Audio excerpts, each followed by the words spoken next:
Hi, I'm Avery Davidson. Thank you for joining us for this special edition of This Week in Louisiana Agriculture, the only TV show bringing Louisiana farmers and consumers together every week. This week we've got a really special show for you, one we've been waiting for just the right time to bring to you.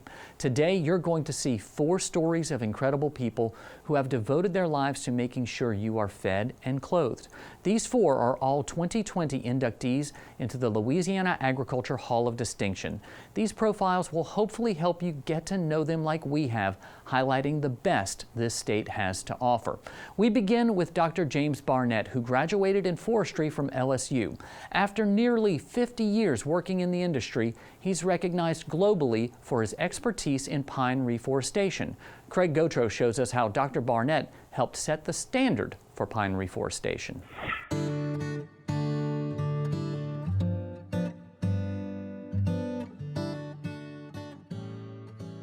James Barnett grew up in the backwoods of Arkansas's Ouachita Mountains. But it was his forward thinking that helped improve the forests of Louisiana and the Southeast. Because he was raised in timber country, Barnett decided he wanted to pursue a forestry degree in college.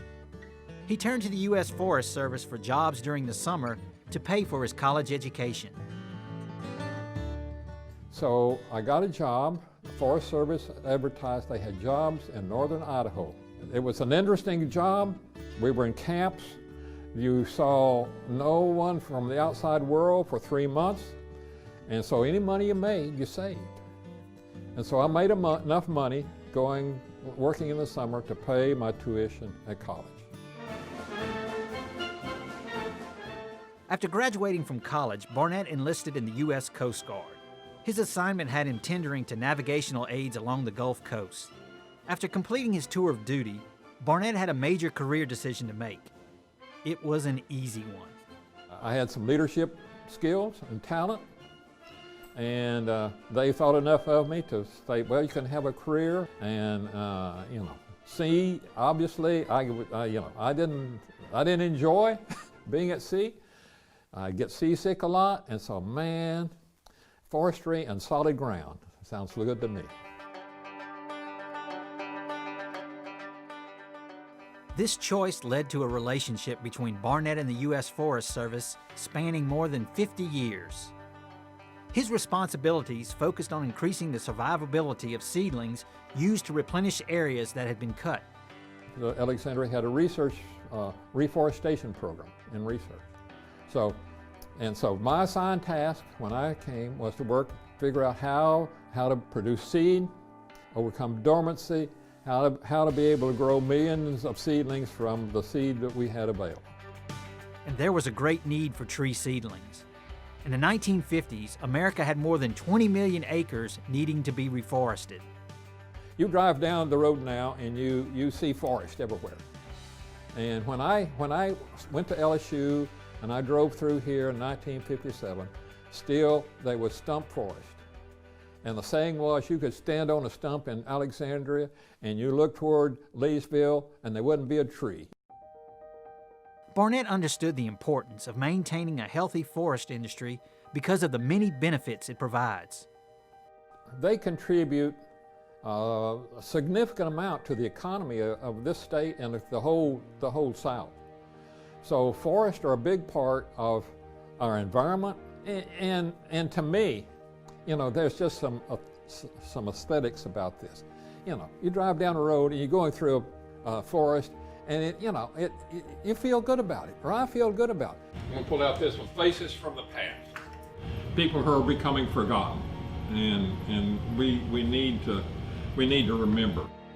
Although Barnett is retired, he is still actively involved in preserving the history of forestry. He writes historical publications for the Forest Service and devotes much of his free time to the Southern Forest Heritage Museum. We needed to capture some of that history, so it presented an opportunity for me to, I still had emeritus status, So I could write, and the Southern Research Station agreed to publish. And you know, when my wife died, I desperately needed something to be involved in. And so this has served many purposes for me.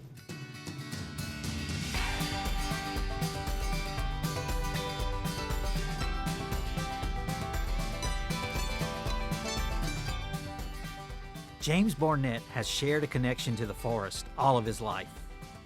His career gave him an opportunity to enhance a place that was very important to him. Barnett's efforts have earned him a place in the Louisiana Agriculture Hall of Distinction. You know, makes me happy, and I feel honored. I love being a research forester, and I love doing what we did. I didn't really choose it, but I was blessed because I got something to do that I was interested in, and in my career I made a difference. This is not the first honor for Dr. Barnett. He was named an outstanding alumnus of the LSU School of Renewable Natural Resources, and he was inducted into its Hall of Fame in 2015. John Dennison is a third-generation farmer who planted his first rice crop in 1957. Throughout his career as a rice farmer, he helped make the industry more profitable and productive. As Craig Gautreaux shows us, he did that through his involvement on the Rice Research Board, on which he was a founding member. In many ways, John Dennison has fulfilled a lifelong dream of growing rice and raising cattle. It's a vocation he desired since his early childhood. From the time I was old enough to get on a tractor, about 6 or 7 years old, I fell in love with the farming operation. Besides everything that was on the farm, were working cattle and driving tractors in the field to help prepare fields for rice growing. And that was, in those days, about all we did was rice and cattle. But nearly 60 years later, Dennison added another enterprise to his farming operation: crawfish. Yeah, we're doing 400 acres of crawfish and 400 acres of rice each year. We're going to try to expand that a little bit next year. With some encouragement from his grandson, Dennison is now involved with wholesaling crawfish, and the business is expanding its reach. I did not choose to switch into actually fishing operations until I was ready to retire, and I brought in a young farmer who was in the crawfish business, and he wanted to crawfish on my property. My grandson convinced us to go into the wholesale business and to move crawfish into the Texas market, and we chose to do that, and that has been very successful for us since about 2015.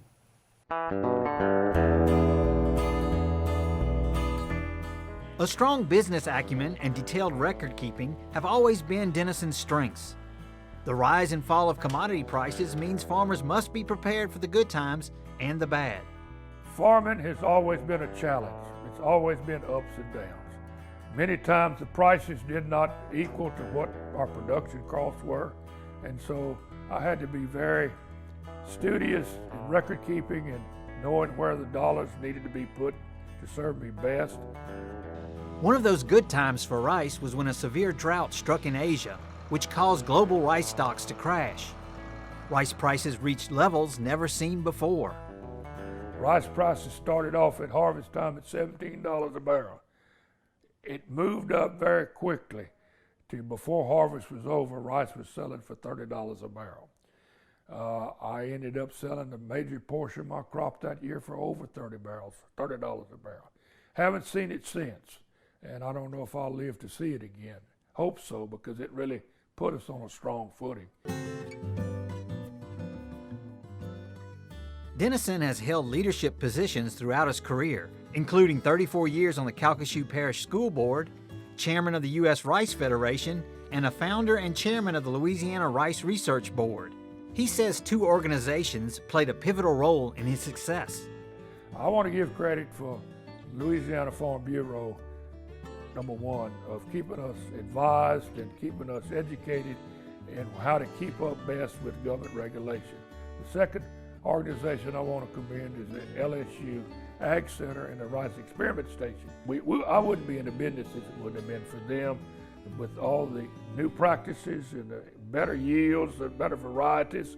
So they have played a very, very instrumental part in in keeping my business successful. Taking all color shots. Yeah, that's what they were gone right now. Oh, it's meet this fellow here.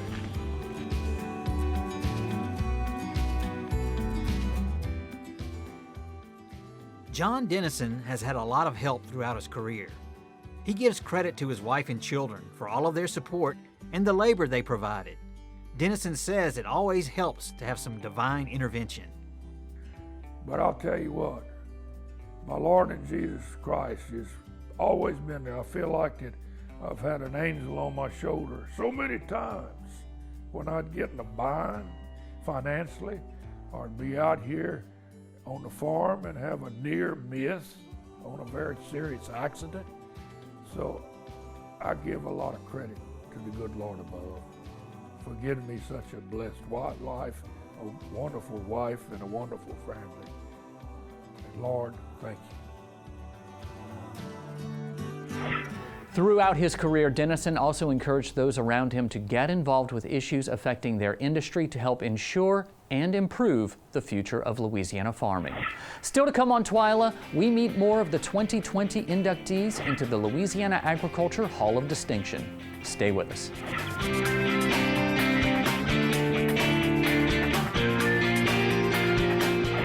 Jay Hardwick dedicated 40 years of farming to building a more environmentally sustainable cotton industry.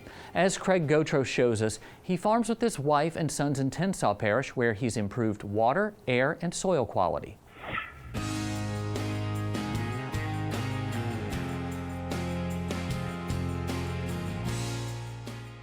Jay Hardwick's path to a farming career is rather unique. His first career involved teaching art at the university level. But by a rather fortuitous set of circumstances, he found himself on his wife Mary's family farm, where the allure of farming engulfed him. But I think the most stunning thing that's happened is the recognition that so many things are far beyond our control. And in an academic setting that I came from, control is everything. You have an air-conditioned environment, you have students who sit in their seats and so forth, so everything is very predictable. Mother Nature is completely unpredictable, but that's part of the seductive quality of farming that I completely enjoy to this day. I chose a career, but it was by accident that it happened. And I woke up surrounded by it and absolutely love it. I've never thought of it as work. Somerset Plantation sits in the heart of Louisiana's Delta region in Tensaw Parish. It is home to fertile lands where row crops like corn, soybeans, and wheat thrive. But for Hardwick, cotton is king. But cotton in particular presented the best fit for us, and it dominates our production along with the grains a bit. But it gives me an opportunity to participate in value-added parts of cotton through the ginning, through the warehousing, through the seed and so forth. It's such a much better program than I have available with grains at this point. So we focus in on that. It's not that clay is not fertile. It is highly fertile, and our highest cotton yields are coming from clay soils. Because he didn't come from a farming background, Hardwick knew he had a lot to learn and had to do it quickly. His academic upbringing led him to an academic resource. And lo and behold, I discovered that there's this great amount of information that's available through the land grant system and federal dollars to help farmers produce and look at the science of it and look at studies and comparison of seed and so forth. Here was a gold mine that would help me to catapult my career and help me overcome some of my weaknesses, which continued to be there, by the way. The root mass, and that's why wheat and rye are so wonderful. Hardwick also wanted to be engaged in issues that affect farming away from the fields. He became active in organizations to be part of a process that influences how farms operate in compliance with laws and regulations. A producer today has to be, in my opinion, for me, to be engaged in the things that surround and impact us in terms of policy, those types of activities that farmers particularly don't care about. But they impact us greatly in terms of farm program development, legislation. I wanted to be part of or involved with those organizations that gave me an idea about where perhaps my future might be headed as a producer and the types of support that may or may not be there agriculturally. A first pond, so Somerset Plantation is a family farm, and Jay and Mary's sons, Meade and Marshall, play essential roles. There have been some trying moments, But together, they have made it a very successful venture. But I can tell you that it's just been a great experience. Not without its challenges like a family has, disagreements and so forth, but the fact that they're in their 30s now, and I watched them grow up here, playing the cotton, just and thinking about that, how that's changed, and them driving the cotton picker that makes the bale now, and the things that they're doing financially, and the decisions they're making that go way beyond me, and the thrill I have of watching that happen. I find it hard to communicate that to them. I can't think of a better place I'd rather be in my life than right here. My happiness revolves around that.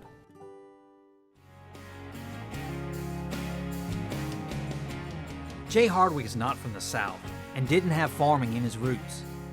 But that has changed throughout the years. And now he considers his induction into the Hall of Distinction as a way of him being accepted by his peers. But for me, being from another part of the country, growing up in the Southwest, I wasn't born in Louisiana. I feel like this is really my citizenship, that this recognition has made me feel very much part of Louisiana in a way that I haven't been fully before. And so I feel that this is that final kind of recognition for me personally that I'm a part of the Louisiana family, and I certainly accept it most humbly.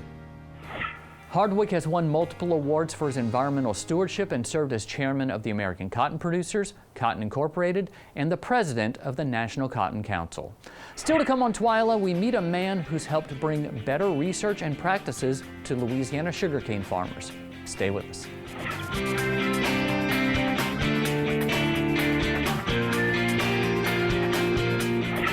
Calvin Viator dedicated his life to education. Some of that happened in a classroom at Nicholls State University, some in the sugarcane fields across South Louisiana. Craig Gautreaux reports on how Viator helped bring giant leaps in technology to the farmers he served.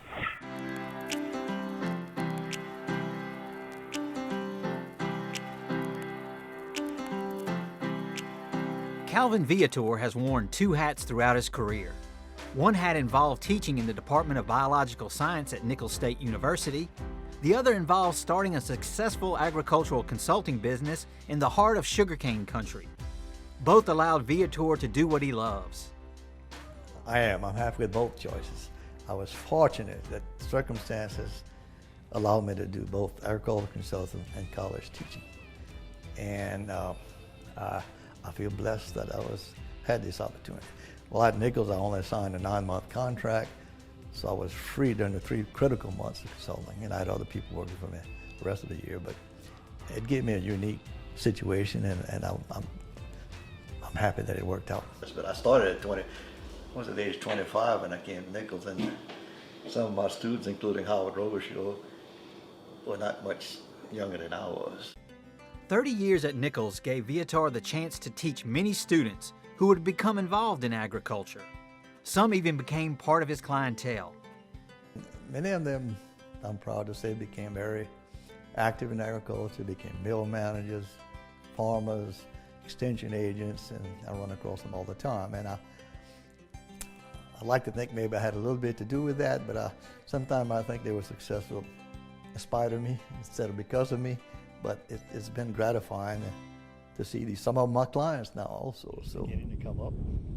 How much longer you gonna keep doing? Well, I'm 78. I mean, I probably could keep No, on. 32 years. In the consulting business, Viator works with a wide array of clients and differing personalities. He says the job requires not only knowledge related to agriculture, but an understanding of human psychology. I think that's the biggest challenge in agri consultants. I tell the younger people, you got to find out what connects with your clients, and it's not always the same. We're proud of the fact that many of our clientele are on their 3rd generation now. So we feel like we've helped them go through generational changes also. I look at a lot of other people that work with their family and their fathers. Fathers are telling the sons everything they were doing wrong. I have to admit, I don't have that with my dad, which is a good thing. I keep it all in. Yeah. Viator's family has played an integral role in its success. His wife Jeannie handled the accounting duties for a while, which his daughter-in-law Allison now does. His son Blaine plays a major role in the company and is heavily involved in incorporating new technology. It all seems to work. And there were times when it seemed overwhelming, but with Jeannie's help and the help of my associates, we got through all of that, and I wouldn't do anything else. But it was I'd be lying if I said there weren't some challenging moments. And we went through a lot of bad times with our clients going through bad times. I mean, we experienced the same bad weather they did and felt it 100-fold because we felt for each of them. Recent story to show how tough this guy is. Now we're in 100-degree heat, it's muddy. For 3 days straight up, he never slowed down. He hadn't lost a beat. So it's like riding a bike.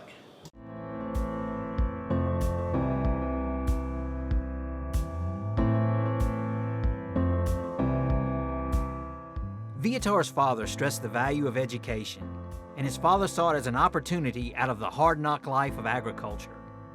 Viator did take his advice in regards to education, but it still led him to a life in agriculture. I lettered in 3 sports. My father never went to one of my athletic events, but he did go to my high school graduation. Showed you his priorities were. And he didn't know much about master's degrees and PhDs, but he knew he was a step upward, and I think he was proud of it. I think he just wanted us not to go in agriculture with our big degrees, and we did. And at the end, I think he realized we were doing what we wanted to do, and we were happy with our choice. Calvin Viator got into agriculture not for the accolades, but his love of watching a successful crop grow and his strong ties to the land. And now he finds himself being inducted into the Louisiana Agriculture Hall of Distinction. And I feel just honored to be included in that group. It's a very select group. We have 2 of our fellow consultants, Mr. Ray Young and Dr. Grady Coleman, that were inducted. And I feel honored to be in the company of all these people. And I appreciate the people that were involved in my selection. Viator was a charter member of the Louisiana Agricultural Consultants Association and was the group's first president. Congratulations to all of this year's inductees. This is certainly a worthy group which represents Louisiana well and makes all of us proud. And we must share a very special thank you to both Dr. Craig Gautreaux and Randy LeBove over at the LSU Ag Center for putting these stories together and sharing them with us. Craig, Randy, y'all always do great work. If you'd like to learn more about past inductees to the Louisiana Agriculture Hall of Distinction, head over to our website at twilatv.org. Now, in case those stories did not put a smile on your face, we're going to finish the show with a story just to lift you up a little. For much of 2020, we have been living through a global pandemic. While the ag industry is deemed essential, farmers and ranchers still deal with their fair share of challenges. But like previous challenges they face, they tackle them head-on together. In this week's TWILA Boost, Angus TV shows us that by being resilient, we can make it through the tough times together now and in the future. City streets were quiet this spring. The soft wind and even the tentative presence of wildlife for the first time in ages. A fresh scene of the solitude we've known all our lives. In that shared silence, uncertainty took root. Sitting in family circles with unanswered questions, we longed for the wisdom of our grandparents. People who pulled themselves up by their bootstraps through the Great Depression, across oceans and borders to build businesses, farms and families from nothing, across beaches and battlefields to force back the tide of tyranny. Perhaps more than ever, the world bends its ear to the wind, listening for their voices, a faint sound for many. But memories stay longer here, worked into the landscape. My family has been in that same exact spot for 9 generations. Names like fence posts driven into the soil. Whenever I feel lonesome for my grandpa, I can just ride across the prairie and it's like he's right there with me. I lived in my country in 78. I was young, I was Just from 16 years old, I had no education, so I had to do the hard work. Men and women formed by this stillness. This is about as near to heaven as you can get, and I've been just about as close to hell as you can get too on this outfit. I thought I might starve to death for a few years. Faces carved by the wind. I can remember walking through snow just belly high, where it took 2 hours to walk a half a mile to get the cattle fed. If they got their back to the howling wind and they got a coat of ice on them, I feel the same way they do. Souls counseled by that old wisdom of resilience. The only way we could survive was to double the size of our operation when our neighbors were going broke and selling their farms. Accepting the unimaginable with steady faith and unyielding diligence. They had this sign hanging up above their bar that said, "We have done so much with so little for so long that we feel like we could do anything with nothing and no time flat." The old simple wisdom is abundant here. Well, we're an optimistic bunch, I guess, or we wouldn't be here. When things like this happen, and they will happen, my dad used to say, never give up till you're dead. This whole community really came together. People's houses were completely underwater and they were still over here helping everybody else. I've heard the word devastation and catastrophe and disaster. And I like the word opportunity, hope, look to the future. People before us endured hardships and droughts, and I wasn't going to be the one that's going to quit. It blows through quiet cafes and ragtag barns from one coast to the other. You can't change a drought. You can't make it rain. You can't change this market. We can't do anything about this virus. Just take care of ourselves, take care of our people. That's all we've ever done. May it rush through all our small towns and pastures, sent like letters from knotted fingers scrolling cursive only her grandchildren can read. It's just been a good pause, I think, for everybody to stop and take a look at what matters. Letters pinned to every post of weathered wood and every family table. I've probably said more prayers in the last 60 days than I have the 6 years prior to that. And may so many in chaos be comforted and guided by the speech and gaze of the one who seasoned every storm with face to the wind.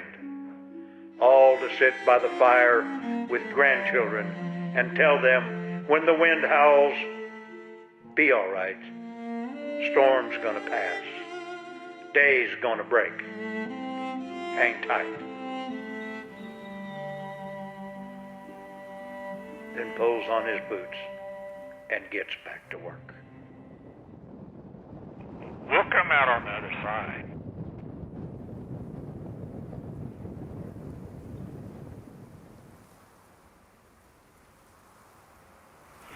Well, that does it for this edition of TWILA. Be sure to join us next week when we'll bring you a brand new Field to Feast with Jennifer Finley with a perfect holiday dessert. Until then, you can watch all of our stories online at twilatv.org, and be sure to like us on Facebook, follow us on Twitter and Instagram. You can find all of these stories and more on our YouTube channel, so be sure to subscribe and turn on those notifications. That way you know when we put something new out there.